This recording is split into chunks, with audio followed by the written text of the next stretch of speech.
Et d'abord, un coup d'œil à l'étranger. Bonjour Sébastien Le Belzic. Bonjour Jacques, bonjour à tous. Notre coup d'œil à l'étranger ce matin, direction l'Italie, où on retrouve notre correspondant Antonino Gallofaro. Bonjour Antonino. Bonjour Sébastien. Alors en Italie, la canicule menace jusque dans les coffres-forts des banques de fromage. Et oui, ça existe.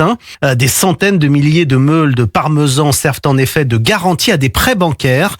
Sauf que Antonino, avec les températures extrêmes, leur conservation coûte de plus en plus cher. Oui, dans les entrepôts, la consommation d'énergie augmenterait d'environ 30% au moment des pics de chaleur, détail Fortune Italia. Il faut donc renforcer la climatisation, l'isolation et les systèmes de refroidissement.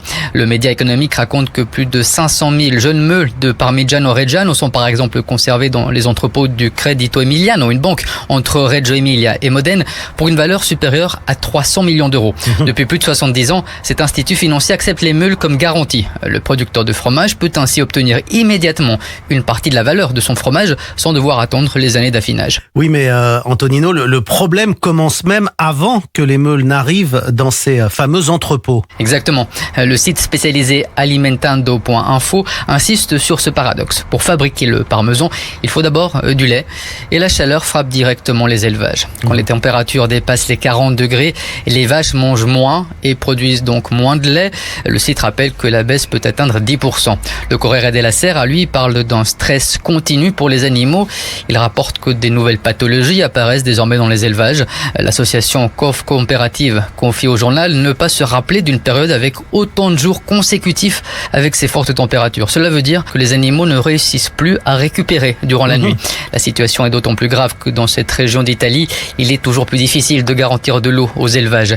Et les animaux ne peuvent pas être déplacés ailleurs, dans les régions les plus fraîches, car pour faire du Parmigiano Reggiano, les producteurs doivent utiliser le lait des vaches qui mangent l'herbe et le foin de 5 provinces autorisées. Oui, Antonino, et derrière cette histoire insolite de Parmigiano Reggiano, comme vous dites si bien, utilisée donc comme garantie bancaire, il y a en réalité toute une filière qui est confrontée au changement climatique. Oui, rappelons que le Parmigiano Reggiano représente une industrie de plusieurs milliards d'euros et repose sur un système extrêmement codifié.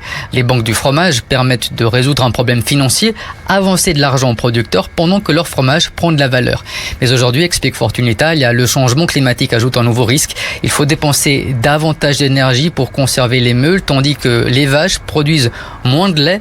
Autrement dit, la canicule s'attaque aux deux extrémités du système. À la ferme, elle réduit la production, et dans les coffres de la banque, elle augmente le coût de conservation, ce qui rend moins attractif la meule comme garantie.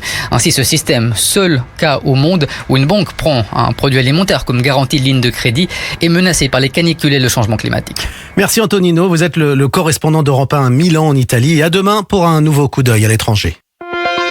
7h, 9h. Europe 1 matin. Europe 1 matin avec Jacques Sorel, il est 7h44. C'est votre revue de presse, Jacques, et dans la presse. Aujourd'hui, le Conseil constitutionnel est vivement contesté. Oui, fin de vie, réseaux sociaux, le Conseil fait sa loi, titre Le Figaro. Vendredi, les sages ont validé la loi autorisant le suicide assisté et l'euthanasie. Dans le même temps, ils ont censuré l'interdiction générale des réseaux sociaux aux moins de 15 ans au nom de la liberté d'expression. Étienne de Montetti révèle la logique 68arde de ces deux décisions. Interdit d'interdire. D'un côté, la liberté de choisir sa mort. De l'autre, la liberté laissée aux adolescents de s'exposer aux réseaux sociaux.